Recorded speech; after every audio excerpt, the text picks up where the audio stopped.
All right, so let's set aside the bad jokes and the burns, talk about the issues as well as the candidates, how they performed tonight. Two guests with us to break it all down. On the left, former comms director for Congressman Jody Hice and Ronnie Jackson, Sarah Selip, and Bush 43 and Trump HHS official Jack Kalavritinos, both in studio with us. First of all, I want to point out, I've not seen you in 3 years. I know. Not because of anything you said or did. It was just because we haven't had a chance to talk. It's because I yell at people on your show. Just... And Jack, you've endured her wrath so far in the green room. So, all right, so let's start with that. I want to start with you. What was your big takeaway from tonight? So, you mean beyond like what they said versus all of the yelling at each other, or if you can keep track of that? I know, and probably Chris Christie's stand-up routine, even though it was terrible, but. That was pretty much it. It was just the yelling, it was the fighting, and then there really wasn't a standout, and especially with them being at the Reagan Library, you'd think there'd be a lot more about Reagan. We were just waiting for them to say, like, per Reagan. And, you know, everybody's saying it all day. Radio silence. There was a really nice montage they did at the beginning, and they played clips of President Reagan there. As you watch this, I know you were here. I was not here for the first debate, but you were here in studio. What was the big difference you noticed from the first to the second, Jack? Well, I mean, both of them are what happens in both parties when you have like 8, 9, 10 people, which is they're forgettable, that kind of talking over each other happens. This was particularly bad because also the moderating sort of lost control of the debate. But I agree with that point, was that you're at the Reagan Library, and Reagan is the shining example then on the shining city on the hill, and yet it just devolved into bad jokes and shouting. You know, last time around, they were very careful not to attack President Trump. This time around, I believe Governor DeSantis was really the first to do that, and they all, in some way, shape, or form, picked up on that, even though Vice President Pence really seemed to say, you know, I worked with the former president on this, that, and the other thing. No, that is true. But, you know, when you think about who was the winner, and I polled 20 of my Republican friends from around the country, and I have an answer to that. But, you know, the real winner continues to be him, though. You know, he was sort of like hanging over the debate the way Air Force One was there. But if you were to look at maybe some winners, I would just say that Tim Scott 2.0, there's general agreement that he brought the fire, and the same thing with DeSantis. If he had had an average or poor night, it would have been bad news, and I thought that was his best performance so far. When we started talking about you coming on, you had said after the last debate, I think you were impressed at least with Vivek Ramaswamy. How do you think he sustained himself? Because he was very combative, and that appealed to a lot of people last time around. Right. So with Vivek, what I think a lot of, especially the younger people, like, is he's the one actually saying quiet things out loud. And it was all knives out on Vivek last time. But this time, more or less, he was on the defensive, letting the attacks come. And then you see Nikki Haley and Tim Scott just screaming over him. So coming in, saying the right points, and just letting everybody else take it back. I thought he did a great job. But that just kind of had to be the transition from the last debate.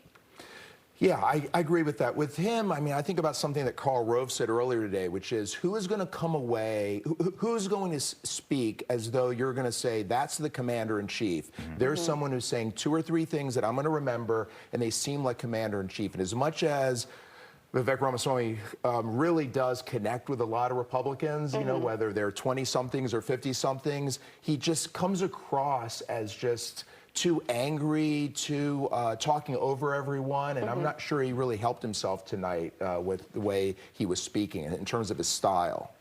We were watching a lot about Nikki Haley, too, because this was all the configuration on stage. You had Nikki Haley there, almost dead center, next to Governor DeSantis there, and you had Vivek and Tim Scott. How do you think Nikki Haley did? Because it seems as though there were a lot of people looking at her saying, you know, this was her chance sort of to break out if she wants to move into that #2 slot in the polls. So in my point of view, Nikki Haley really came out as the adult in the room in the first debate, versus this, where it felt like she had to go full throttle. She knew her campaign was saying everybody was going to go against her all the time. We didn't see that. It was against DeSantis. It was Tim Scott who was finally speaking up. But for Nikki, she did fine, but not her best performance, especially to the last one. One of the things you and I talked about, Jack, one of the many times we've talked about this race, Tim Scott, who really approached the campaign in a different way, a little more optimistic than some of the messages out there. How do you think he fared, and did you see, you said Tim Scott 2.0. What differences did you see in him? He is considered by so many of us and so many observers as just the nicest senator. You know, he has the big smile, he's a warm person, but he brought the heat tonight. He showed a level of passion from the beginning, but what was unfortunate, I think, for him, and I think his advisors, he'll probably even agree to this, is that why bring up the draperies of Nikki Haley and like get so personal there at the end? He was on a roll. It's sort of like a trial lawyer at a case. You know, you ask one question too many when you've already won. So I just thought he brought a level of energy and passion that a lot of people hadn't seen and really helped himself tonight. All right, so we have another debate in about 5 weeks, I believe. It's going to be in Miami. We did not have Asa Hutchinson on the stage this time around. There was talk maybe Doug Burgum was going to make it this time. He did, surprisingly. He was fairly quiet during most of it. He was sort of alone at the end as they were all shaking hands there.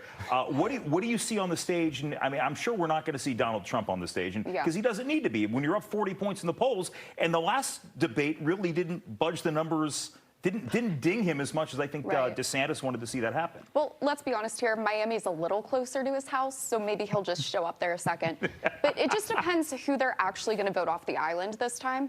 Like, what do you think about that moment, by the way? It was so uncomfortable. Just if you didn't see this, Dana Perino asked people to write down who they wanted to vote off the proverbial island, and DeSantis said that was beneath, that was an affront to the other debaters.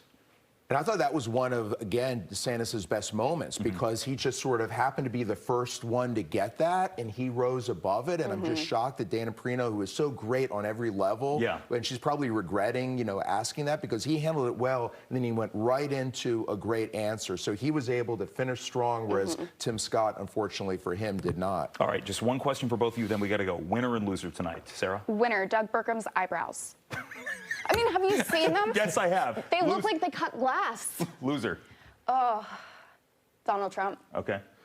Loser humor by everyone. I mean, especially Vice President Pence. They just were completely flat. I thought DeSantis was the overall winner. Well, we're going to see what happens from here on out. Sarah Selip and Jack Kalavritinos here in studio with us. Guys, thank you. Good to see you both. Thank you. We're back after this in the Final Five.